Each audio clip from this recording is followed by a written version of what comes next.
espero te encontrar muito bem nesse dia. Se você não me conhece ainda, meu nome é Sara e esse aqui é o Entre Linhas e Consciência, um canal que foi desenvolvido para que a gente pudesse fazer algumas leituras espíritas e refletir um pouco sobre essas leituras, nos aproximar um pouco mais de Deus. O livro que a gente está lendo aqui no canal é o de Jesus para você. Ele já está no finzinho, mas logo logo vai ter um novo livro aqui pra gente. Tem vários vídeos desse livro aqui no canal. Eu te convido a conhecer as outras reflexões que já fizemos juntos aqui, porque vale super a pena. Esse livro é muito lindo, de Francisco Altamiro da Cunha, tem várias reflexões aqui muito profundas e vale super a pena, tá? Hoje a gente está lendo o capítulo 42, Morte e Desencarnação.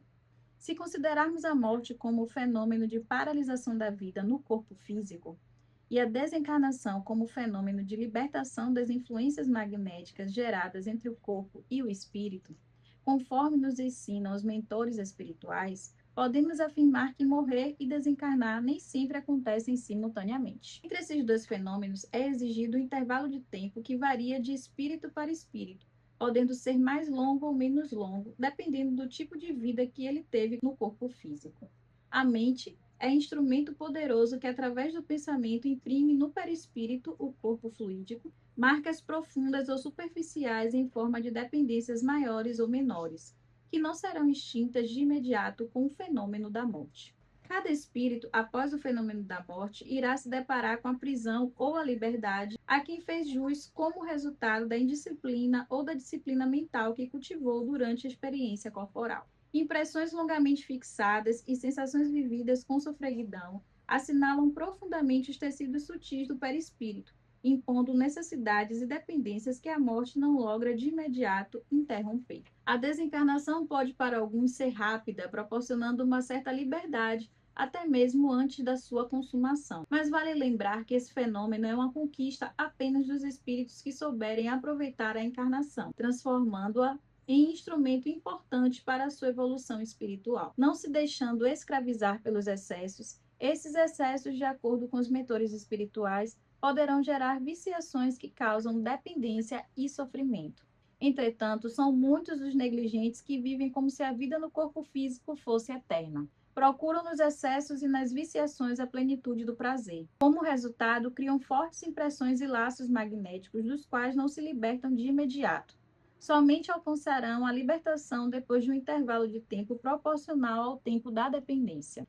Manuel Filomeno de Miranda afirma: tendo-se em vista que o homem procede do mundo espiritual, a morte é o veículo que o reconduz à origem, onde cada qual ressurge com as características definidoras das suas conquistas. Essas conquistas não se relacionam apenas ao que marcamos em nós, como resultado das virtudes cultivadas, mas principalmente as marcas que o nosso orgulho imprime em outras vidas, outras criaturas, no caso.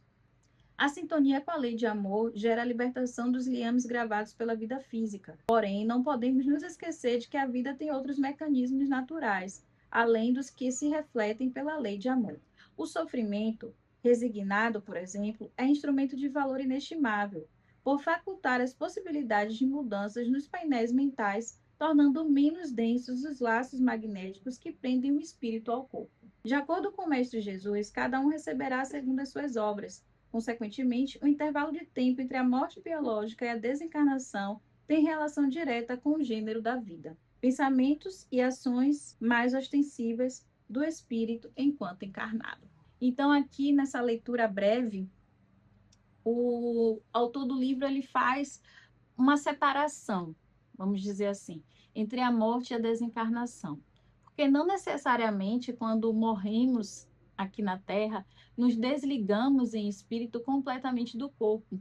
E isso está muito ligado às nossas escolhas enquanto espíritos encarnados. Não só em termos de vibração, de pensamento, de sentimentos, como também em questões físicas, de como nós preservamos ou não o nosso corpo. Então, é muito importante que a gente tenha essa consciência de que o nosso corpo, nesse momento, está sob a tutela do nosso espírito, mas que é um empréstimo divino. E como todo empréstimo, é importante que a gente tenha cuidado, que a gente tenha zelo, que a gente saiba da nossa responsabilidade com o nosso corpo físico, com os nossos pensamentos, com os nossos sentimentos. porque é através de tudo que a gente constrói nessa vida é que no momento da morte do corpo físico, o desligamento, né, a desencarnação vai acontecer de forma mais rápida, mais leve, mais fluida. É atributo de qualquer espírito que trabalhe em prol disso, receber esse mérito, né, de ter um desencarne mais simples, de não viver atormentado por horas derradeiras, sabe Deus quanto tempo, nesse processo de desligamento. Todos nós somos ajudados pela espiritualidade, né? A questão é que muitas vezes nós não facilitamos essa ajuda. A questão é que muitas vezes nós não conseguimos nem enxergar essa ajuda. De tão atormentados que estamos, de tão presos aos nossos vícios, às nossas ações ou às pessoas que deixamos por aqui.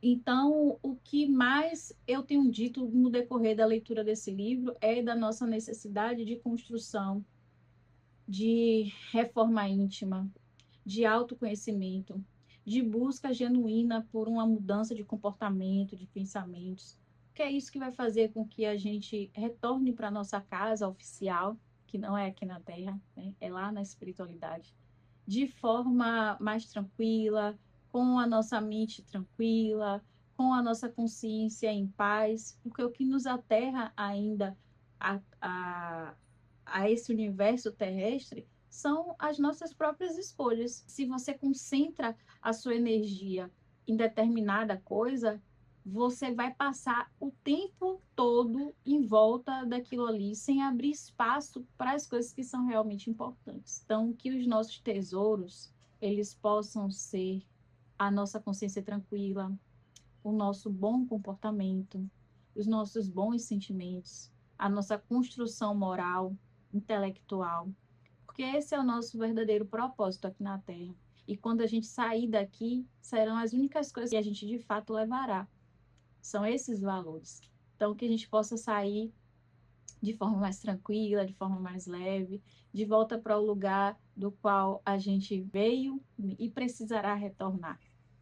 De consciência tranquila e com os nossos sentimentos em paz. Porque é isso que vai fazer com que a gente se eleve, se desprenda da terra também de forma mais rápida e não passe tanto tempo ali no tormento. Muitas pessoas elas questionam como é esse momento do desligamento. Eu já li vários livros onde todas as formas de recolhimento do espírito pela espiritualidade aconteceu, de pessoas que foram boas aqui na Terra, de que pregaram bem, de que fizeram a paz, né? Proporcionaram a paz.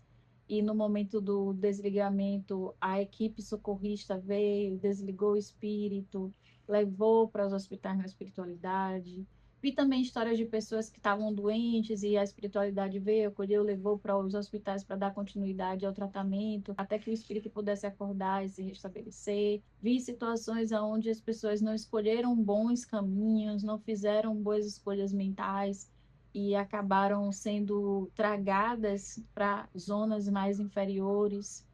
Pessoas que não eram ruins, mas também não eram boas e que ficaram naquele momento ali, naquela transição, aonde o sofrimento, a culpa até pela inutilidade. Allan Kardec fala uma frase que eu gosto muito, que é assim. Então, Allan Kardec fala uma frase que eu tenho até no meu perfil assim do WhatsApp, que eu acho ela muito propícia, muito inteligente e muito boa para a gente lembrar sempre. Cada um terá que dar conta da inutilidade voluntária da sua existência. Então, olha a nossa responsabilidade em não ser inútil.